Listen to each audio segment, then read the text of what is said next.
Hi, I'm Beena Patel, a physician associate turned spiritual mentor, quantum healer, women's coach, and speaker. Welcome to The Voice That Sees. This podcast is an intimate dialogue on topics ranging from science and spirituality to alternative forms of healing, vulnerable storytelling, the esoteric ancient wisdom, the power of individual transformation, and how it impacts the collective evolution of humanity. Each episode, you will learn how to evolve by shifting your mindset and ways of being, express your vulnerability to heal and transform, and channel your emotions into self-expression, creating a greater impact in the world. Let's continue your journey together.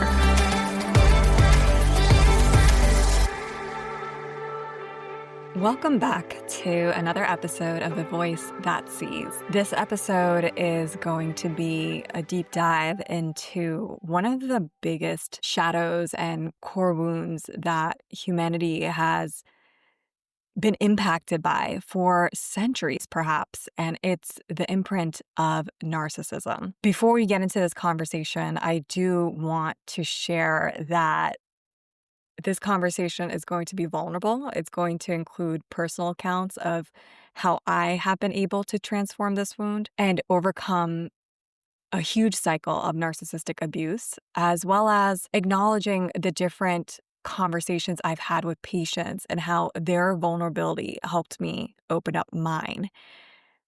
I will also share things that I've learned from clients that I've had the privilege of providing care for over the years, whether it was through coaching or healing, and some of the vulnerable things that they shared with me, and how I could see that this was something bigger to overcome, and it impacts us on many different levels, individually, collectively, on a political level, societal, cultural, even gender roles.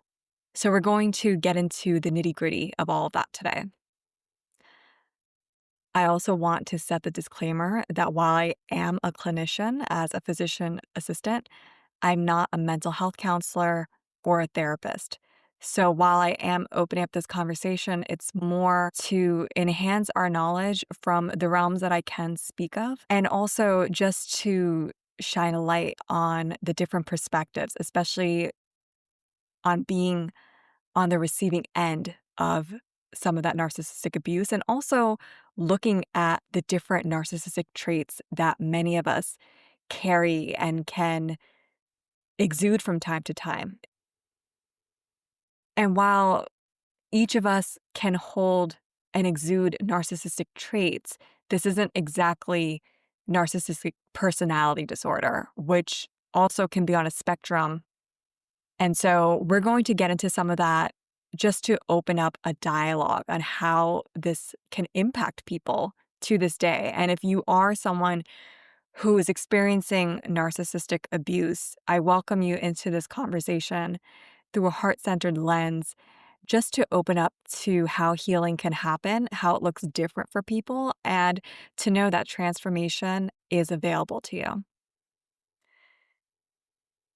Now, 2025 has been a really interesting year, and I think we can witness that both from things that may have happened in our personal lives, as well as looking at things that are happening around the planet. And while some things may have faded into the background, they're still happening, but maybe we're not speaking to them as much. They're still happening. And whether we know it on a conscious level or not, it's also still affecting a lot of humanity. And so we're at a beautiful window. This is a time where more people are learning that power doesn't come from outside of us. It's actually something that moves within us. It lives within us, something called personal power. And if you want to take it a step higher, divine power, it's a power that comes from God. And when we keep realigning to this higher power, the power that can only come from God, then we're a little bit less resistant in letting some of these unhealthy patterns and cycles go. It doesn't mean that resistance or friction or tension can't come up along the journey. What it means is that we embrace our humanity and also remember that we are being led by something greater than ourselves, by this beautiful force, the force and love of divinity, not the force that is forcing you to do something, rather this powerful energy that allows you to stay aligned with what is truly your soul's path and your highest calling. Especially, you're going to hear me say this a lot, but especially at such a revolutionary time as this, as the one we are in, at this time of global awakening, rising of consciousness, and also where humanity is understanding that, yes, we are human and we are also divine. And what a beautiful revelation to have. Going into 2025, one of my biggest intentions was to live in peace. For anyone who has undergone any form of trauma or lived in chaotic environments, you know that peace is so needed, both in our lives as well as on the planet. And we can't necessarily change other people. That's not what we're here to do. And so the only way to really cultivate that peace and to embody it is to do just that, to remove the limiting beliefs, the stories, the emotions that would keep us bound to identities that don't allow us to hold and carry this peace. And what's interesting is that this intention is really powerful. It's really a bold intention because by saying that you want more peace in your life, it means that anything that's not aligned with peace has to go, or it has to recalibrate to this frequency that you are emanating.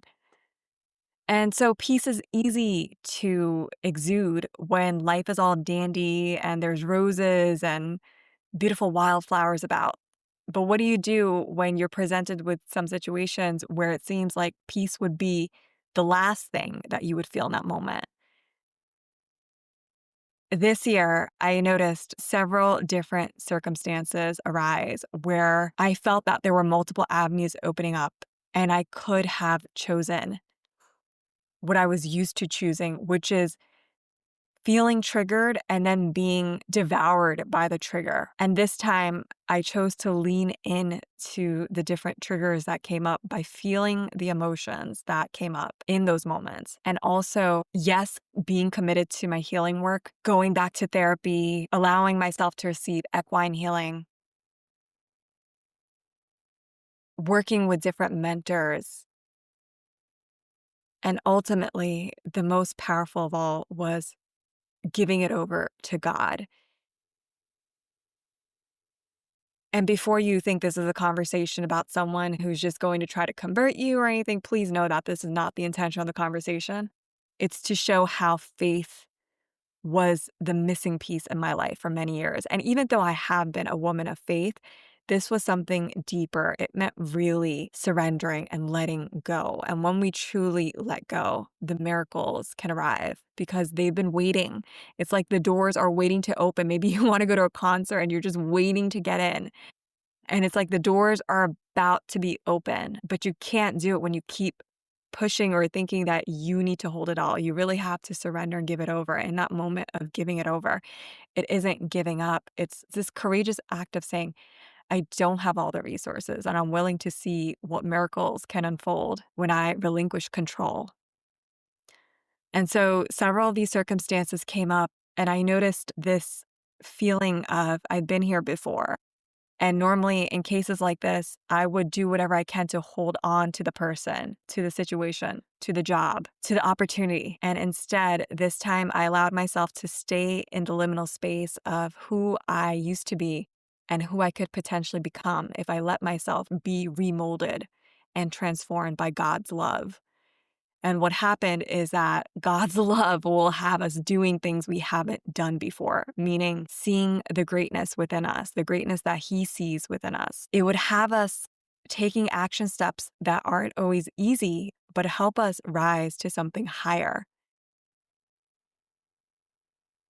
And the more that I followed in His leadership in my life, I noticed that some of these toxic patterns, relationships fell away. Some came undone, some recalibrated, not many, some did. And it took some time, which is perfect because that's part of the process and journey, everything in God's timing. And for the ones that didn't, it was hard to let go because that's not what I was used to. I was used to holding on. I was used to holding on to things that weren't even good for me. And in prayer, in surrendering to God, I noticed that many of these patterns became dismantled so that I could be liberated. And my faith has been immensely restored, which is why I'm sharing this today. Narcissism is a word that gets thrown around a lot. And this has been brought to my attention based on some podcasts where I've been interviewed, and then also in doing my own research and understanding from the perspective of mental health counselors and understanding that this isn't something that just happens to people and it's a spectrum.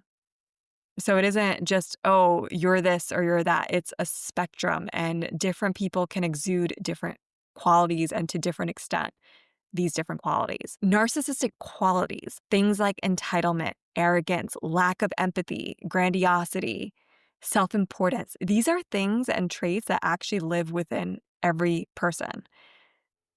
So you may notice that in certain situations, for instance, you might think, oh, why is this person doing this? I could do this better than them. That could be arrogance.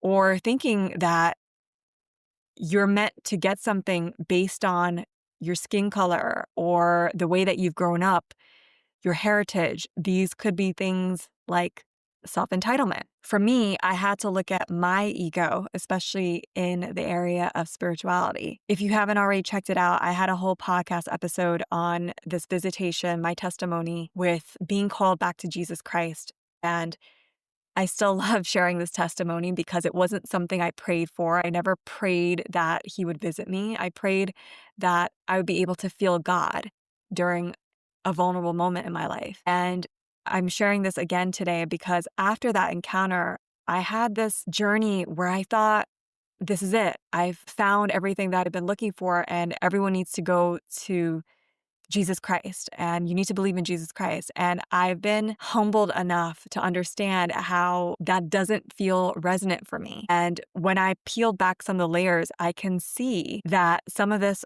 could be potentially narcissism in the area of spirituality, in the sense of thinking that my faith or that my religion trumps all other religions. And it just did not land with me. And the way that I noticed it didn't land with me was having it reflected back to me through other people. And then noticing this doesn't feel good. And that if I didn't want someone doing this unto me, why would I do it to others? It didn't feel to be truthful and genuine. So I started praying. I started praying again for Jesus Christ, for God to lead me. How are we going to share this work? How do we want to share this faith? And I realized that when Jesus Christ came to me, he didn't tell me to share Christianity with everyone.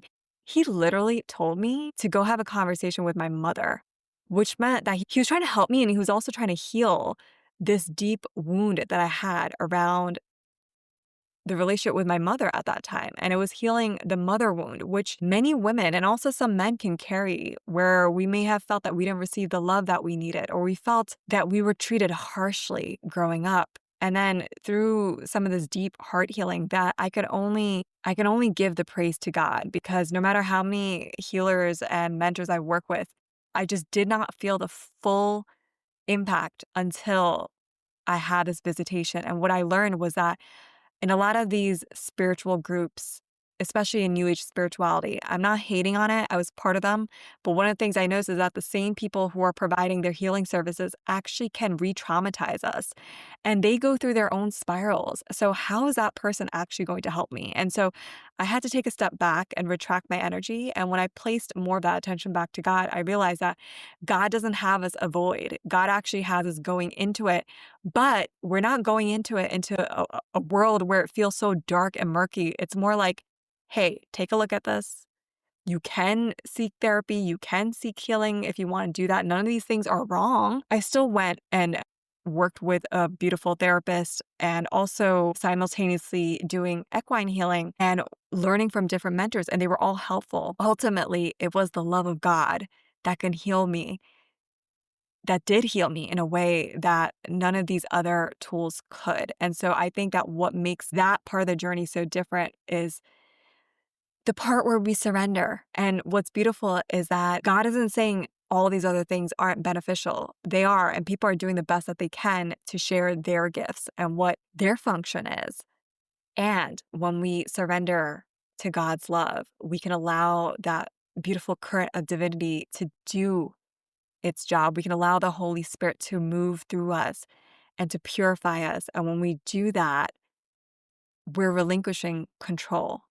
And the way God sees us, God doesn't see us as tainted. God sees us as a perfect extension of his creation. And so when you do that, you're not operating from this place of parts or brokenness. It's actually wholeness and honoring the humanity and the divinity and still remembering that you are whole. It's not even that the humanity is separate from the divinity. They both go together and you're operating from that place of oneness, which is so beautiful.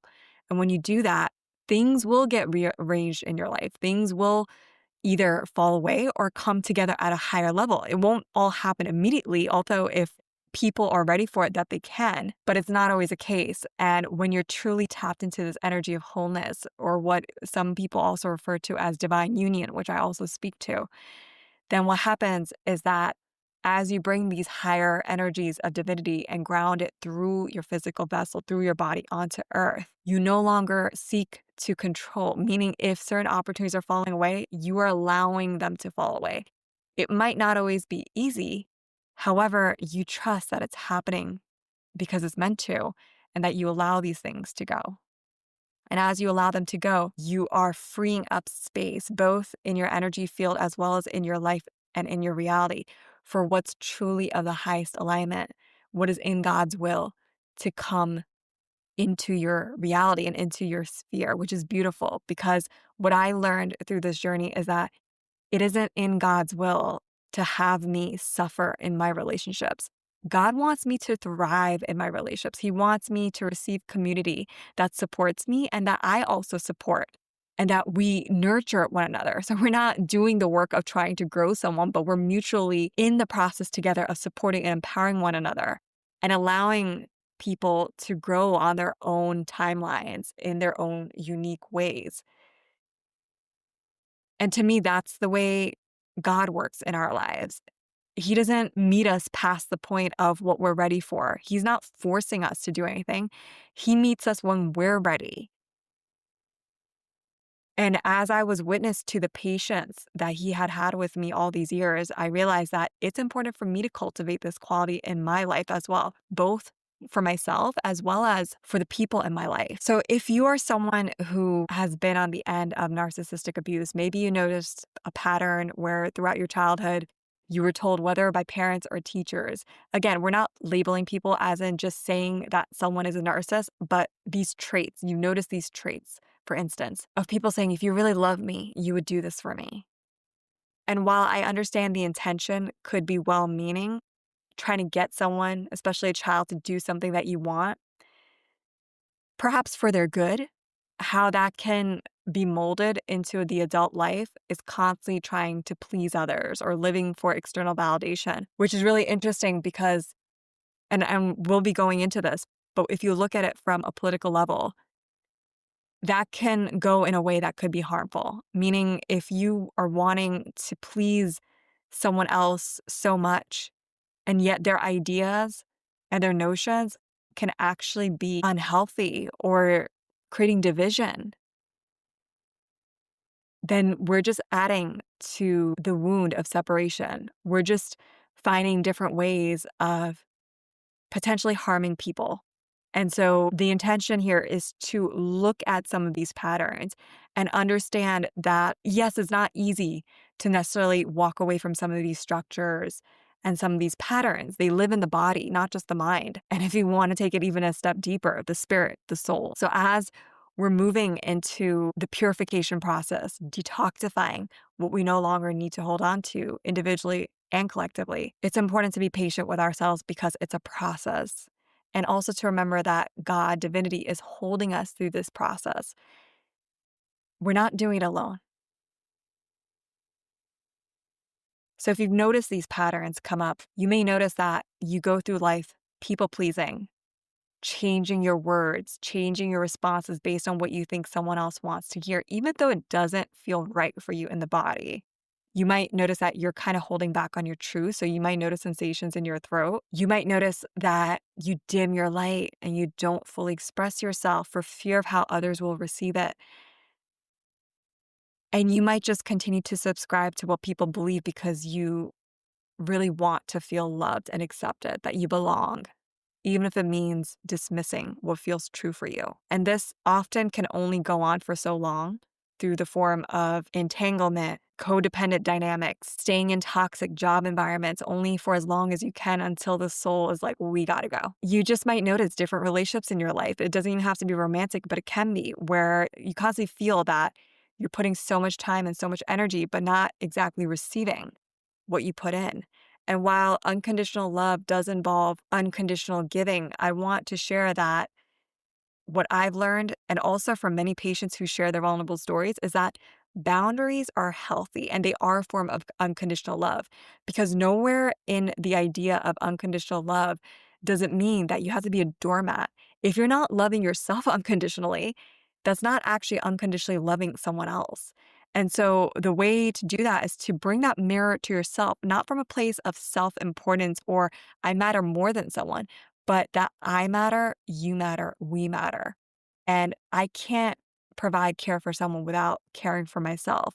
So again, any caregivers, any mothers, you know that it's so easy to just care for someone else, but we do have to turn the mirror towards ourselves and provide that mirror, that light that we're so used to shining a light on others for. We got to shine that light back on ourselves and see, where are we leaking our energy? Where are we not holding beautiful, loving boundaries? Where are we accepting subpar behaviors, disrespect? Where are we tolerating that? And when we look at that and understand, okay, this doesn't feel resonant anymore. This is actually isn't helping me. It's also not helping the relationships in my life. For instance, something that I learned in codependency, there's a word called enabling. Things like in relationships where if you're caring for someone who exhibits addictive behaviors and patterns, the addictive pattern, the caregiver can be enabling someone, meaning you want to see them do better, but then you keep giving them the fuel that just enables the same unhealthy patterns. An example I would give with that is, hypothetically, if you know someone who has struggles with alcoholism or drug addiction, you really want to help them do better, but maybe they're stopping and they're trying to get better. And now they're going through something like withdrawal. And you love them so much that you don't want to see them suffer. So you think, oh, here, just have a little bit of alcohol.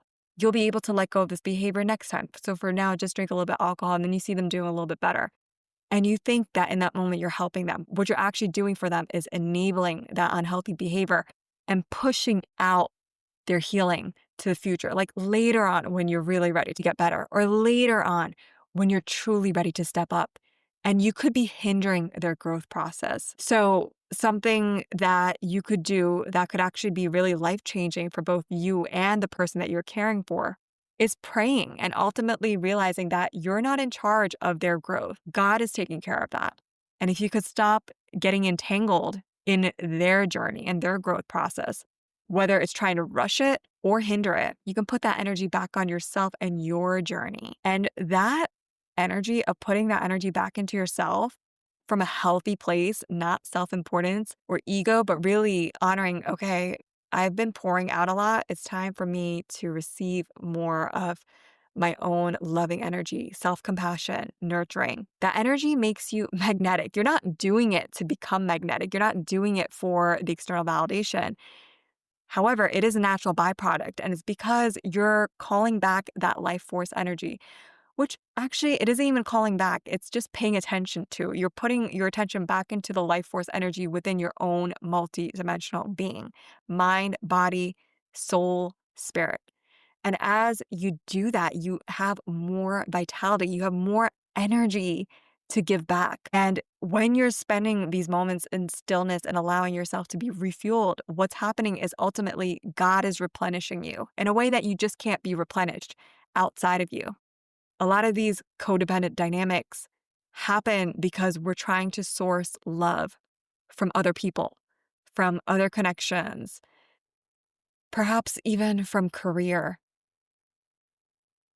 As we bring our awareness to, oh, maybe we've been seeking love from alcohol, from different habits and behaviors, from different people, from different opportunities, then we can bring that awareness back internally, and as we start to become present with the emotions that come up with having unlocked this awareness and hold the space for these emotions and then let them go, again, gently releasing and surrendering into it without becoming engulfed in them, then we're able to see from a higher vantage point that, okay, these are learned behaviors based on patterns that accumulated over time, maladaptive patterns that maybe I had to develop at a certain point to keep me safe, such as childhood, in the school environment that I grew up in, through different things that I saw modeled from different caregivers. And from my adult perspective now, I can choose to show up differently. And in order to show up differently, it doesn't mean discarding the past and denying it. It means embracing that, yes, this happened. I accept that it happened and I accept my life as it is now. It's a new day. There's a new, beautiful beginning. And this is an opportunity for miracles to unfold. And if I allow God to transform my spirit and my soul in a way that I just couldn't do on my own, then that transformation can actually ripple out into the mind and body and transform me so beautifully that I'm then able to align with His will, with His love for me. And His love is so beyond, it's just so beyond anything that we've known on this planet. That as we feel His love, His forgiveness, His acceptance, His mercy, and as we start to embody more of that, when we share, when we connect with people, we're no longer connecting for the purpose of extracting something from someone else or looking to fill a void and to fill that void from something outside of us. Instead, we can surrender to some of those more challenging moments on the journey, whether you're feeling loneliness, whether you're feeling a deep longing, if you're feeling lack, like something's missing. Instead, you can turn those moments to prayer and worship. You can also still seek therapy. Again, working with an aligned mentor, therapist, healer can be really beneficial for your journey. And this time it won't come from a place of, oh, I need this. This is the answer. Instead, it comes from a place of, God, where would you have me go? Where would you lead me? Who can truly help me on an emotional level, on an energetic level to expand? I'm aware that you're helping me on a level of spirit and soul, perhaps even mind and body, but there's still a part of me who's also human. And I'm learning to love that part. And that human part still wants to receive emotional support and all these things. And then you'll be routed to the right practitioners and the right therapists. And so those healing spaces will no longer be places where you get re-traumatized, but actually places where you feel beautiful integration. As you're healing and transforming, you'll feel beautiful integration and a realignment with the wholeness that you have already been. You'll be reminded of that. That was a prayer for anyone who needed that. Setting an intention that the journey can be uplifting from this moment on, because God wants us all to thrive. It became really clear with this intention of wanting to align with more peace that God truly wants us to thrive in our lives, not just in one or two areas, in all areas of our lives, in our beautiful health, our bodies, our vitality, our finances, our joy, our community, our environments, our home, our purpose, our mission. He wants us to thrive.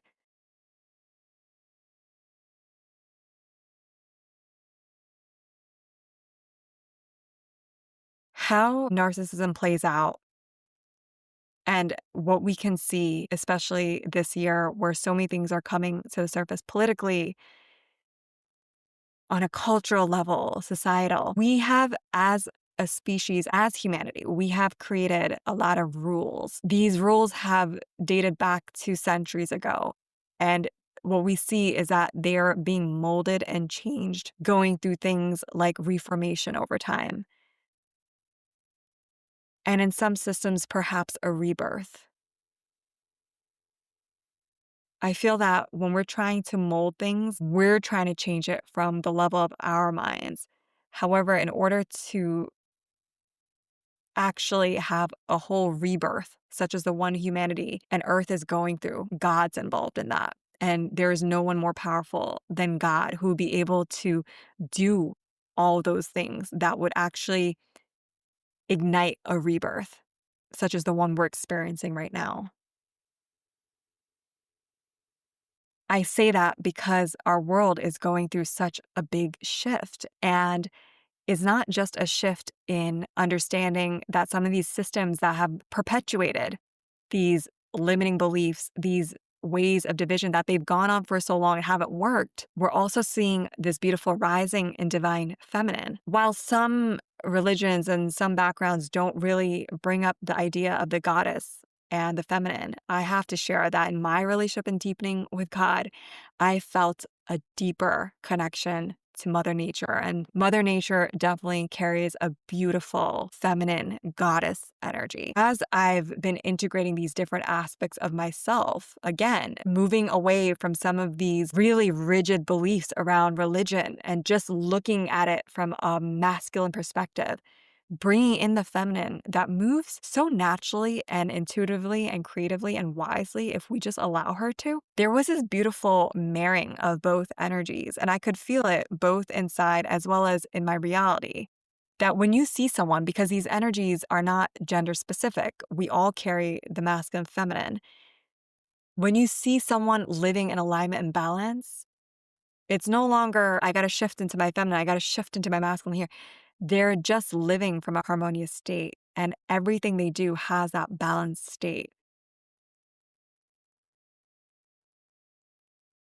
And so when I was trying to go into, and there's a story, the reason I'm bringing this in is because I feel that this is why a lot of the systems on our planet, societal, cultural, the gender roles, why we've tried to separate the two is because we might be afraid of the feminine power. Because the feminine power is not so much about doing, it's about being. And we run in this paradigm that isn't even trying to push people to do more, but it's actually forcing people.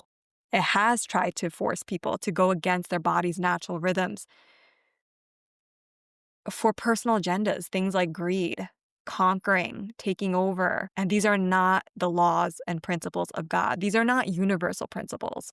Universal principles, if you want to go and even strip them farther, they have to do with balance, order, divine justice. And none of us are perfect. We are human. So it's not to be hard on ourselves when some of these things come up, but rather to have the humility to ask for forgiveness, ask for God's mercy, and to love and accept ourselves on this raw human journey and embrace that it's also so beautiful. Even through some of the things that we're dismantling, there's beauty that we get to feel and touch on the other side of transformation. And I'll go into that towards the end of this episode. So, as I was trying to shut out the feminine aspects of faith and spirituality, which is so interesting because when we truly lean on the feminine aspect, there's a beautiful sense of surrender that can go deeper. And it also requires the masculine because we need to feel safe in the surrender. Who's catching us?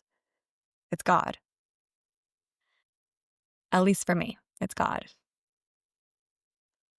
If that term feels unsafe, you can also think of source. You can think of father sky, as the indigenous refer to the beautiful masculine aspect. And so as I was trying to walk away, there's an episode I have just a few episodes ago about Mary Magdalene and whether you believe in her beautiful relationship with Jesus Christ or not. I do. I do believe that she had something spiritual and romantic. It feels really true for me in the body. And it feels more challenging to deny that that relationship existed.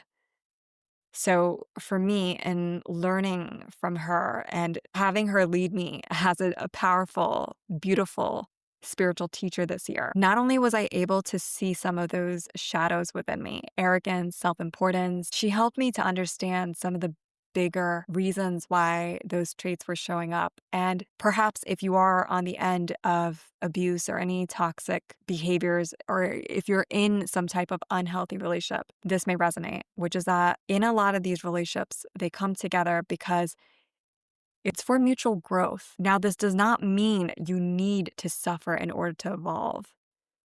And I feel that humanity is learning that because we can't go on any longer feeding into that old narrative when we're truly here to thrive in a mutual, harmonious, balanced way. Everyone, not just one or two people, but everyone on this planet, all beings, including our plant and animal kingdoms, nature, humans, all of us. That one person usually in these relationships that are imbalanced benefits off of being on a pedestal, being needed, receiving all this admiration, that they actually source their energetic supply from that person putting them on a pedestal. And for the person who's putting this person on a pedestal, they feel loved. Their energetic supply is based on feeling needed. Even if it's in moments where you're needed one moment, but then discarded, it's just that temporary hit, the dopamine hit. You live for that.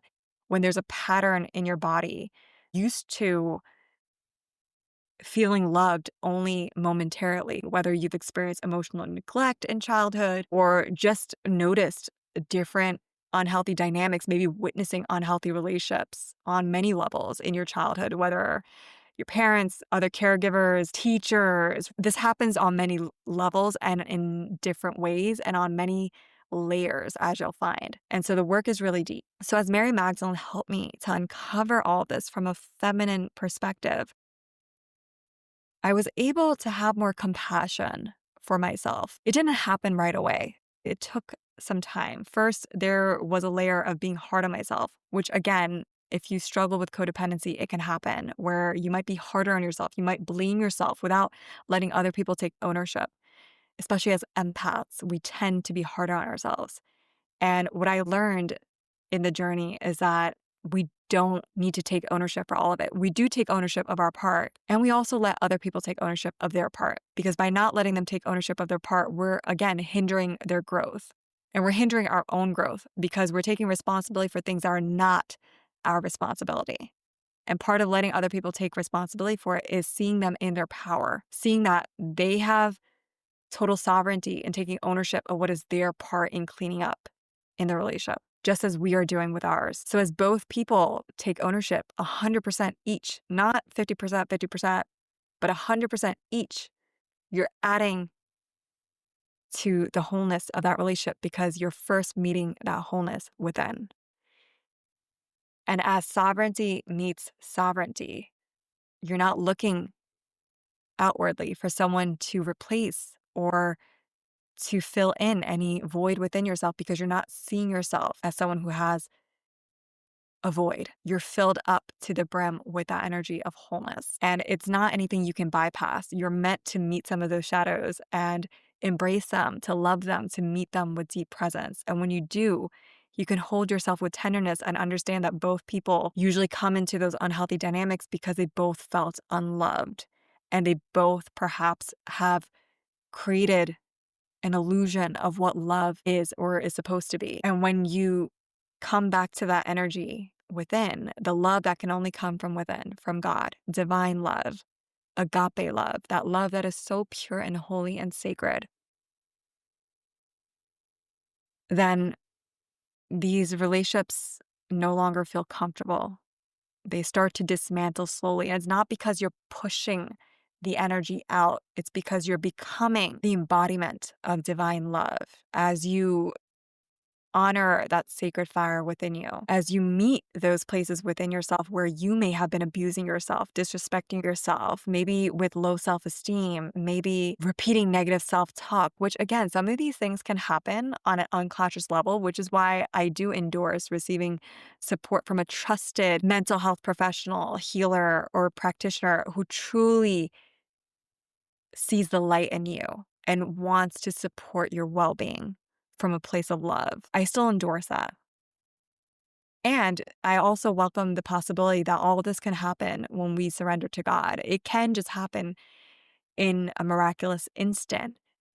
And while our physical reality might still take some time to catch up, again, everyone's story is different. Some people can be instant, some people can take some time. It just depends on what our soul is ready for, the pace and rate and rhythm of our own evolution, what feels right for us, and what is truly God's will over our lives. If we can just respect these different aspects by coming into union within, then some of these unhealthy dynamics start to fade. And what's interesting is that as I walked away, some of these patterns and dynamics were really hard for me.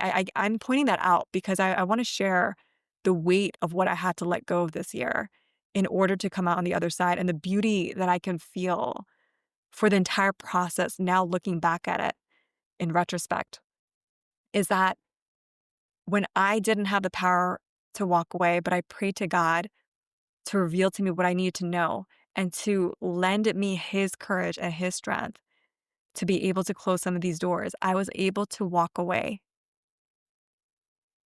right away in that moment.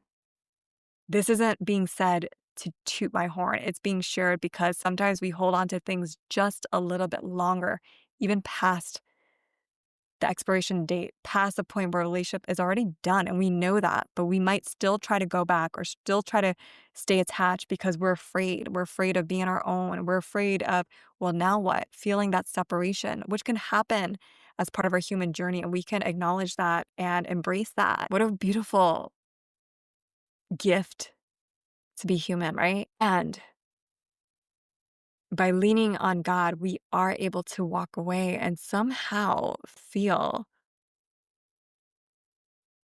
okay. As in, okay, this is a totally different action step that I took. I just walked away from abuse. I just walked away from a pattern which I would normally go back to, especially in times where I feel lonely, because I think that this person or this opportunity will provide the answers. And this time I'm holding the energy of I might not be there in the new next identity that I'm walking into, but this is different because I don't even need to force that identity to come about. I'm being molded into who God would have me be. And this requires something different because even I don't know what's about to unfold. This requires patience, trust, faith, and really letting go of all the things I thought I had to be so that God can transform me, so that Goddess can transform me into who I'm destined to be. And if this resonates with you, the intention is to let go just a little bit more, not trying to change the external situation or the person or the thing, but allowing your own spirit and soul to be transformed. How does this resonate with what's happening politically, culturally? There are wars, injustice happening. Yes, God sees it all. And also, there's incredible artists coming to the forefront, doing incredible work to share about the causes that they care about. There's humanitarians coming forth who are, some of them are on big stages, and there's a lot of people doing incredible work behind the scenes. I've had the privilege of working with different local communities and seeing the incredible ways that they're building homes for people who've lost their homes and things like floods, as well as some of these global wellness organizations who care about things such as employee well-being, not just making employee well-being a unique sector of what they offer to their employees, but making it a lifestyle so that when an employee comes in to this environment, they know that employee well-being is integrated into their model. It's built into the lifestyle that they want for their employees. There's incredible work being done on this planet too. We've got to see the holistic perspective and bring balance to these conversations as well. Just like what closing these cycles taught me is that it wasn't really about these people. The people who I felt triggered by, they were helping me awaken to something deeper within myself, which is that for so much of my life, I was dependent on people outside of me rather than the only source that could really heal and transform me that came from within. And it was divine love. And it's a beautiful ongoing journey of dancing and honoring the places that I stumble in this dance. And that stumble is a part of the dance too. And the more that we bring the acceptance into our body, into our stories, into our conversations, we're able to see that people are playing their part. They might actually be helping us to learn more about our power, to help us step into our purpose, into more of our purpose. Maybe you're already doing your function, what God has planned for you to do. And now maybe you're stepping into a next level. And that can only happen as you let go of some of the attachments to people, places, and things that they did their part. And once the lesson was learned, now it's time to let go so that your energy can expand to a little less of who you've been and to more of who you're destined to be on the planet at this beautiful time. And what you'll find is that as you let go and as you start to align with more of your true self and more of God's will, and remember and embrace your divinity, you'll understand that even on a societal level, we can't change these systems by bashing them. What we can do is we can bring awareness to some of the injustice. We can shine a light on different organizations trying to help people who have been treated unjustly. We can help these people directly and even indirectly. Both still matter. We're still making an impact. And so you can start to use your voice and use your awareness in other ways that actually promote the greater good of all of humanity. But you can't do that when your energy is tied up in knots, in unhealthy patterns, in codependent entanglements, in abuse. You can't. You have to be liberated from that before you can do this bigger work. It doesn't mean you need to be perfect. It means that you need to get to a place where you meet your sovereignty, because when you do get to that place, you're able to do the bigger work that you're here to do. And by the bigger work, I mean what God has entrusted you with, because you're not here to do it alone. We can't do it alone. We're here to support one another. We're here to remember that God is supporting us and that there is a plan for humanity and for all of Earth, and that we're doing it together. God is helping us, and we're also helping Him help us. And a beautiful way to do that is by supporting one another, the right people, the right connections that we will be led to, who will be led to us. And that's important that we collaborate and understand some of these gender roles that no longer work, some of these old ways of being that actually still make women feel that they can't step up into leadership, or who are they to speak about religious topics, that we don't need those former constructs anymore. And if we can sit in stillness and ask if that's truly God's way, we will quickly learn that that's probably not. I started going back to church, my childhood church that I grew up in this year, Catholic church. And one of the things a priest hesitantly shared during the end of a mass was that he was approached by a woman who's part of the community and part of the school that's affiliated with them. And she shared that times have changed and more women will be speaking now. I was pleasantly surprised to see women go up to the podium and read from the Bible. My heart burst with aliveness, with appreciation. And it just showed me that, again, we don't even need to create separation from the church, because change is already happening in a beautiful way. Over and over again, I would come and watch these incredible women, which actually, one of the beautiful women who's doing work in that community actually said to me, I would love for you to get involved. And I'm sharing this again to show people, it's not even to bash men. It's not about separation. It's to show that change is already afoot. It's already happening. And we're not here to separate and create division, even with the sacred feminine, sacred masculine. It's not just about the feminine, it's also about the masculine. It's about union, it's about unity and balance. And as we come into this place of harmony, seeing these women and men step up at the altar in front of everyone at church. Again, not even saying that you need to do this in order to feel faith, because it really comes from inside. But to see this as someone who didn't really see women being able to step up in the church growing up, at least not to this extent, this just opened and expanded my horizons. And it showed me that it's unity consciousness. We can respect God and Goddess. We can respect union, the union that lives within us. And then we're able to see that being reflected in our external reality. A lot of these former ways of being, which were based on perhaps feeling a lack inside, which then became portrayed through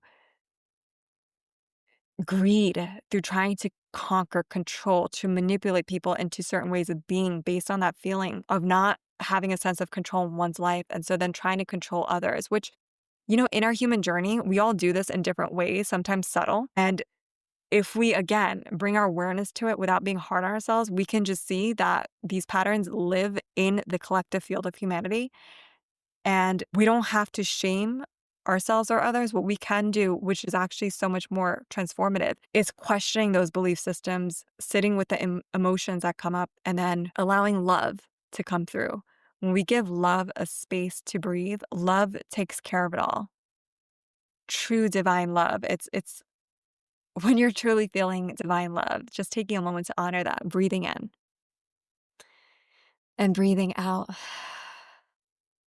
When you come back into the present moment, you're not even thinking about what's behind you or what's next. You're right here in the present moment. You're tuning in to what's right here and right now. That energy is so powerful and transformative because you're grounded into reality. And as you bring that energy into your awareness more and more, making that a practice, you're able to feel more peace and more harmony. So some of these cycles that I walked away from weren't walked away from in volatility or being hostile. Many emotions did come up to the surface in the aftermath, and I was able to hold the space and allow that sacred fire of divine love to transmute it into more peace, to more harmony. And as that journey unraveled, I was able to look back in hindsight to extract some of the wisdom and see that it is possible to walk away in peace. In fact, when I had set the intention to embody more peace, whether I knew it or not, what I was really asking for was to feel God's peace. And God's peace is a peace that is just beyond all understanding. And when I was trying to shun different aspects of myself away, not really leaning to the feminine, thinking that I need to fall for what some of these patriarchal structures have taught us, that it's just about this masculine structure, it didn't feel resonant. And when I was denying this aspect within myself, I was trying to deny my reality. And when we're not really grounded in what is actual truth, we're not showing up authentically. So divine love will have us strip away that which is not real. Separation, division, leaning towards any one end of the spectrum more than the other, extreme rigid belief systems. And what it will have us do is hold any of these aspects if they show up, including abuse, codependency, narcissism. And what it'll have us do is it strips away all the identities, the labels, everything that would have us stay bound to the attachments, to the ties that no longer serve us and our happiest and highest good. And it releases it into the sacred fire of love. And when it's transmuted, we don't deny these aspects of us. We actually bring it into our awareness and integration. And when we do integrate it, it feels like, okay, I recognize that there was a part of me that played into this, but this is no longer my story. And I accept and love that this happened, in the sense that not that I love that there was suffering, but I love and accept this part of me that generally was just doing the best that she could in that moment. She didn't know any better. She did the best with the tools that she had, and that she just went through a really transformative experience to get to where she is now. So that part of the experience matters just as much as where I am now. And if you can feel into that sense of acceptance, self-love and self-acceptance, and you can bring that through your own body, through your own energy, through God's light moving through you, nothing that you're getting from outside of you, but coming into that place where you're able to call upon that beautiful love that just wants to be awakened inside of you, that you will eventually find more harmony and balance in your life. And when you have harmony and balance, of course, you're going to attract in healthy, loving relationships. Relationships that also meet you in your sovereignty because they have met the sovereignty within themselves, the wholeness within themselves.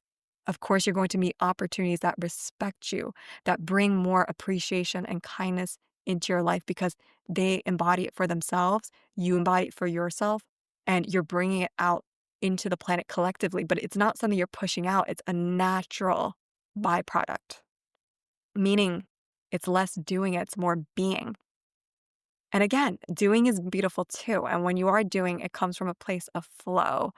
It doesn't feel that you're exerting and losing energy in the process. It feels like divine energy is being replenished as you're doing what you love. And as you do what you love, as you're being the embodiment of love, you remember that you are love. That's where I'm going to leave this episode off with. If anything came up for you, I invite you to drop a comment, subscribe to this podcast. We try our best. I try my best to have a new episode out bi-weekly. I'll be sharing more nuggets and pearls of wisdom that you can use, as well as some incredible guests that are set to come on this podcast in the upcoming year, which I'm really excited to share their incredible work and their mission. So I invite you to drop a comment, share any parts of the journey that you may be experiencing and what this may have brought up for you in the realms of faith and spirituality and divinity. These are topics that may not always be comfortable because it brings up so much. And this is about witnessing and honoring what comes up without judgment, and honoring that even with things that come to the surface, they're coming up to be met with our presence, our tenderness, and our love. And I thank you from the bottom of my heart for being here today and allowing us to create this beautiful container together where we get to share that individual transformation impacts collective transformation. And yes, we are sovereign in who we are, and collectively in a healthy, interdependent way. We're here to support and empower one another to rise to our highest, to align with a will that's greater than the plan that we've had for ourselves, and to be the best version of ourselves, one step at a time. Thank you for listening, and may the energy of divine love move through you and your beautiful life and bring miracles that have you even more inspired by this one beautiful, precious life. Thank you for listening to this episode of The Voice That Sees. Please be sure to check out more episodes every other Tuesday on Apple, Spotify, iHeart, or wherever you listen to your podcast. For additional content, you can follow me on Instagram at The Yoga Movement and YouTube at The Yoga Movement NYC. You can also check out my coaching programs and unique offers on my website at theyogamovementnyc.com to help support your individual and personal transformation. Until next time, be you and be well.